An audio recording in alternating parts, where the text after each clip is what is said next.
Hi, this is Nikki Woods, and in 2015, I've decided that I really want to be intentional about talking about books and talking to authors and talking about the whole process of writing a book and becoming an author. So I am really honored that my first author is Dr. Antonio Webb. And so I have a lot, Dr. Webb, that I want to talk to you about. So thank you. Yeah, you're welcome. Thank you for hanging out with me and taking time out of your busy schedule. So you really, you come from, I guess, a beginning that not a lot of us may be familiar with, but you grew up in challenged circumstances. You had a brother that went to jail early on for armed robbery, I believe, while he was a juvenile. You had a mother that had issues with drugs. Your childhood friends not only experienced trouble in one form or the other, but some of them died, I think, during your growing up process. You grew up in Shreveport and in that area. So tell me a little bit about what that was like for you. Yeah, it was definitely challenging. Just seeing all my friends and all my family go to prison. I think at one time, 3 out of the 6 members of my family were in prison at the same time, all for different reasons. And I thought that was just the norm growing up in Louisiana, seeing all my friends and going in and out of prison. I had lots of friends who were still in prison for doing things that they did when we were younger. Actually just went back to Louisiana about 2 or 3 weeks ago, and I spoke to one of the guys who's in prison. He's still in prison, and was just amazed by it. Really blessed that I didn't have to go down that path, because very seldom me in that position. So you wrote a book. It's called Overcoming the Odds, and I'm sure you're going to tell us more about your path, obviously, from going from that environment to where you are now. But tell me, was there a point where you were like, okay, I'm going to be different. I'm going to do things differently. Do you remember that moment? I don't remember the exact moment. I just remember being introduced to a medical magnet program, which initially got me interested in medicine. And ever since that program, I vowed to kind of stay out of trouble and started watching who I hung around, because I know certain groups of people were not necessarily doing the right thing. So I knew if I hang around a certain group of people that I would have led down a different path in life. So just kind of stayed to myself and kind of stayed in the books, and that's what I did. Wow. So at 17, your father gave you consent to join the Army? Yeah, join the Air Force. Join the Air Force. Okay. I couldn't remember. I knew it was an A, but I couldn't remember which one. So you joined the Air Force, and that, I guess, for you was an intentional. Why did you decide to go that route as opposed to college? I knew that if I stayed in Shreveport, that I wouldn't be. I'd probably be a totally different outcome than the position I am today, because I started getting into trouble. At one point, there were a group of people looking for me, came to my sister's job and trying to kill me. So just the circumstances and the environment, I knew that if I stayed in Shreveport, it would not have been good. So I knew one way out of Shreveport was to join the military and also have a way to go to school, go to college. So I thought that was the best option for me. That's fascinating to me. Yeah, I think it was one of the best decisions I ever made. So. Yeah, well, I don't regret it. Yeah, amazing. So, and you went from that, you became a decorated Air Forceman, and then you went to medical school, and now you are a doctor. And the book, like I said, is called Overcoming the Odds. And I definitely don't want to ruin it for people, but I want my children to read it, even though they may not be in the situation that you're in. And you sit here and you for me, the most difficult thing was picking out what I was going to wear to high school.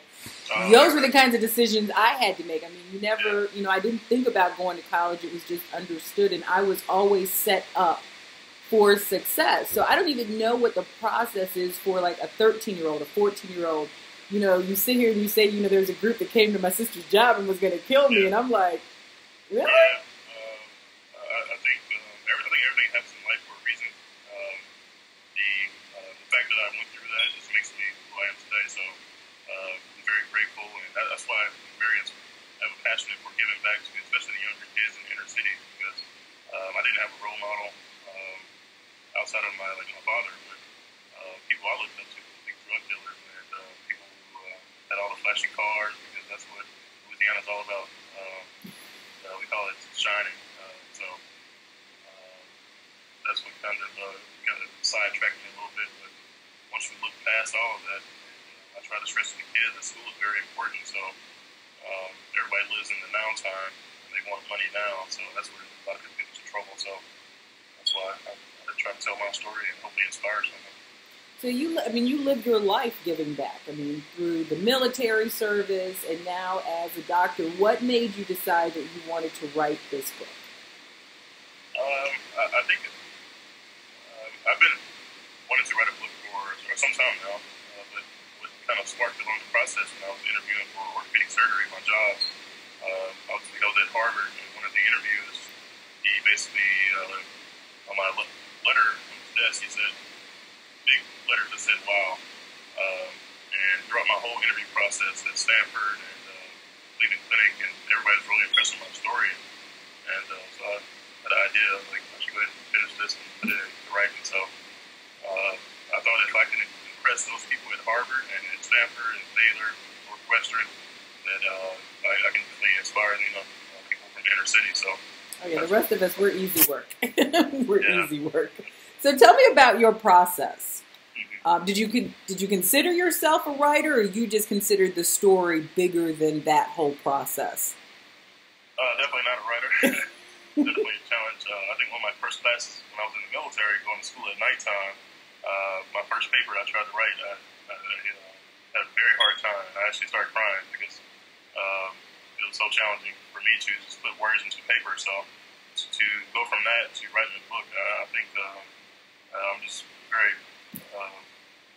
you can just look at your face and tell. Yeah. You're very proud of yourself. Especially when I got my first book in my hand, it was really shocking to me. So I couldn't believe it. I still can't believe it even to this day. So just the ability to inspire so many people across the world, and people, a nurse from the hospital, and she just said, "Oh, I heard about your book," and today, and she ordered a couple copies for her daughters and granddaughters. So it's a blessing to be able to do that. So what was the process? Tell me, how did you, I guess, chunk it down so that it was something you could finish? What was your process like?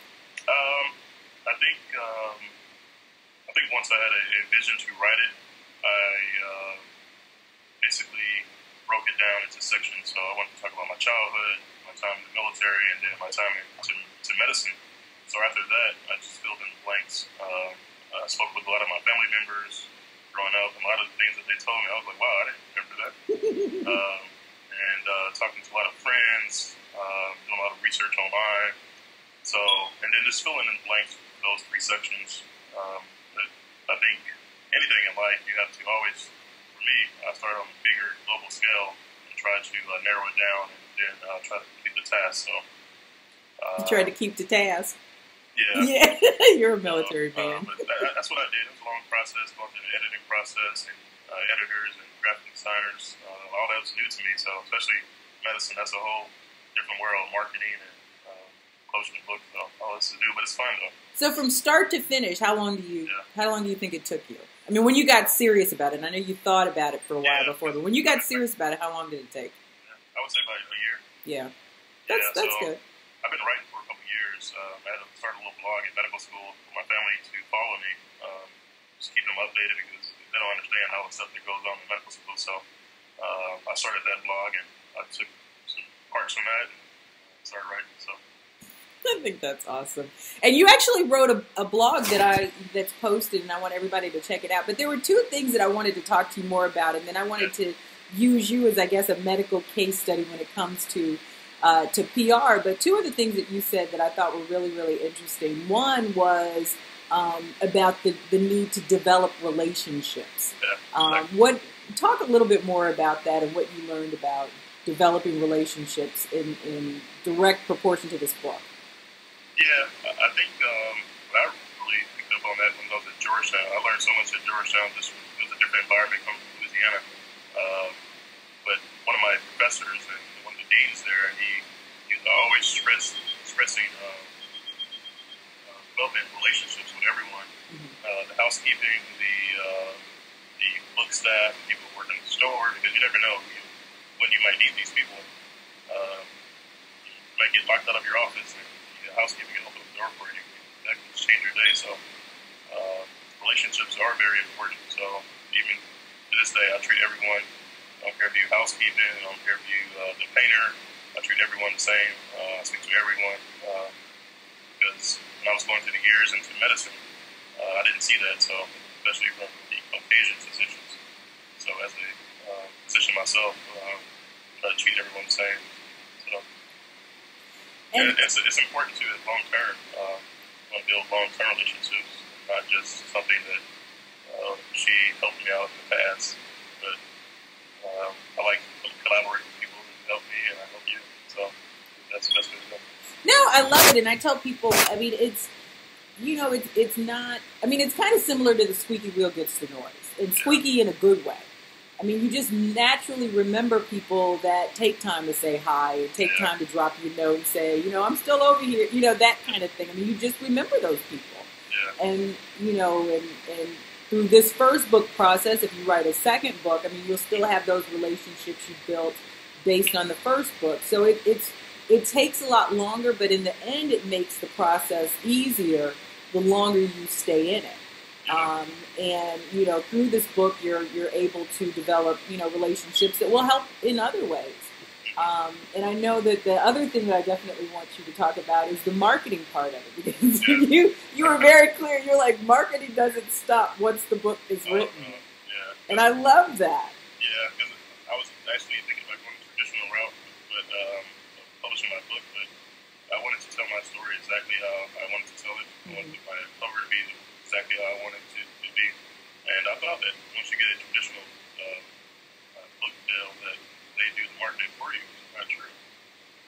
You have to do all the marketing yourself. And the first thing that I put on that article was it's a full-time job, because most people have other jobs.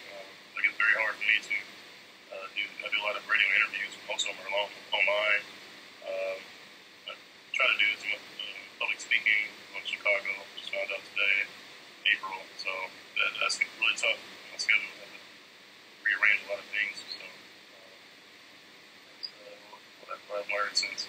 It is definitely challenging to do that and work at the same time.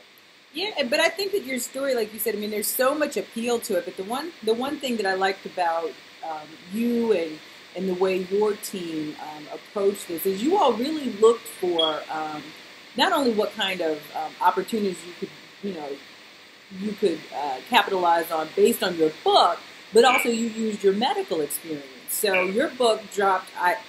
Well, the first I was introduced to it was right around Ebola, and when that was going on, and you offered yourself up as a medical expert, and then it was like, by the way, I have this great story about how I was able to be, to be here. And I think that's really important for people to learn too, because you are more than just this book, and you are more than just your story. You have all of this other, knowledge and talents and information that you bring to the table. Yeah, I think that's very important. I mean, your author and your book is about energy drinks. Energy drinks a couple years ago were really big when they first started coming out.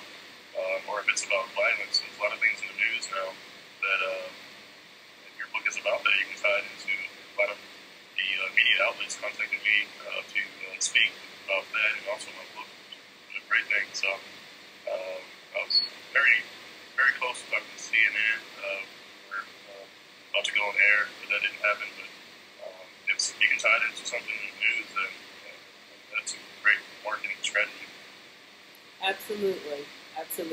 Now, Chicago, that's my stomping ground, so I have to hook you up with some people there, so you can definitely talk to them. Huh? It's in April? Yeah. Okay. Yeah, definitely.